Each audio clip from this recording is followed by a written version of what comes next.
School के gate से अंदर दाखिल हुई। उसकी नजरें अनजान चेहरों के बीच किसी को ढूंढ रही थीं। क्लास शुरू हुई। टीचर ने सभी बच्चों से अपना परिचय देने को कहा। जब पायल की बारी आई तो वह खड़ी हुई और बोली, मेरा नाम पायल है। तभी क्लास के आखिरी बेंच पर बैठा सोनू अचानक अपनी जगह से खड़ा हो गया। उसकी आंखें फटी की फटी रह गईं, सांसें जैसे रुक सी गईं। उसके मुंह से बस एक ही शब्द निकला, राधा। पूरी क्लास में सन्नाटा छा गया। टीचर ने सोनू को डांट कर बिठाना चाहा, लेकिन सोनू अपनी जगह से हिला तक नहीं। उसकी नजरें बस पायल पर टिकी थीं। पायल की भी हालत कुछ ऐसी ही थी। सोनू को देखते ही उसके अंदर जैसे यादों का एक सैलाब उमड़ पड़ा था। वह सपना, वह झूला, वह खेत, वह घर, सब कुछ उसकी आंखों के सामने किसी फिल्म की तरह घूमने लगा। उसने कांपती हुई आवाज में कहा, राम, यह एक पल था जहां समय थम गया था। 2-6 साल के बच्चे जो आज पहली बार मिल रहे थे, एक दूसरे को उन नामों से पुकार रहे थे जो किसी ने सुने नहीं थे। वे एक दूसरे को ऐसे देख रहे थे जैसे जन्मों से जानते हों। उनकी आंखों में हैरानी नहीं, बल्कि एक पहचान थी, एक पुनर्मिलन की तड़प थी। वे बच्चे नहीं थे।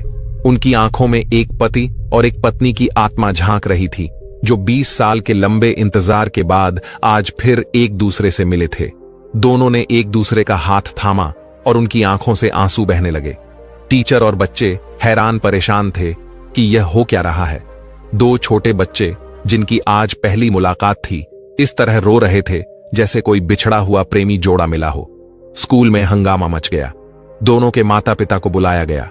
सोनू और पायल ने रोते हुए एक ही बात कही, हम सोनू और पायल नहीं हैं, मैं राम हूं और यह मेरी पत्नी राधा है। हम 20 साल पहले मर गए थे और अब हमारा फिर से जन्म हुआ है। उनकी बातें सुनकर हर कोई स्तब्ध था। यह कोई बचपना नहीं था, यह कुछ और था। यह एक ऐसी कहानी की शुरुआत थी जो विज्ञान, तर्क और विश्वास की हर सीमा को तोड़ने वाली थी। यह एक ऐसे रहस्य की पहली परत थी जिसके नीचे एक क्रूर हत्या और अधूरे प्यार की दास्तां दफन थी। उस दिन स्कूल के उस क्लासरूम में सिर्फ 2 बच्चे नहीं मिले थे, बल्कि 2 आत्माओं ने अपने अधूरे सफर को पूरा करने के लिए पहला कदम बढ़ाया था। स्कूल में हुए उस अविश्वसनीय घटनाक्रम के बाद सोनू और पायल की जिंदगी पूरी तरह बदल गई। अब वे अपने माता पिता से कुछ छिपा नहीं रहे थे।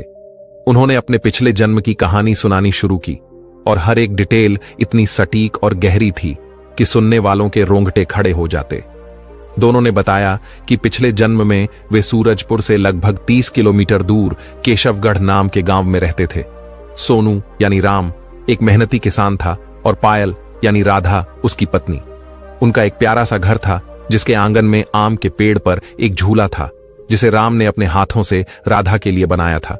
उनके पास 10 बीघा जमीन थी जिस पर वे मेहनत करके सोना उगाते थे। उन्होंने अपने गांव के लोगों के नाम भी बताए, सरपंच दीनदयाल, गांव का हकीम रहमत चाचा, और यहां तक कि उस पंडित का नाम भी बताया जिसने उनके फेरे करवाए थे, पंडित भोला राम।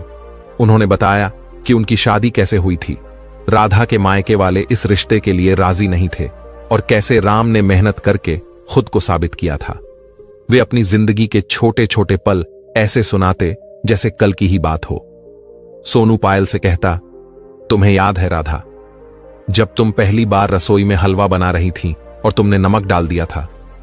यह सुनकर पायल हंस पड़ती और कहती, और तुम्हें याद है राम, कैसे तुम बारिश में मेरे लिए शहर से जलेबियां लेकर आए थे और रास्ते में फिसल कर गिर गए थे।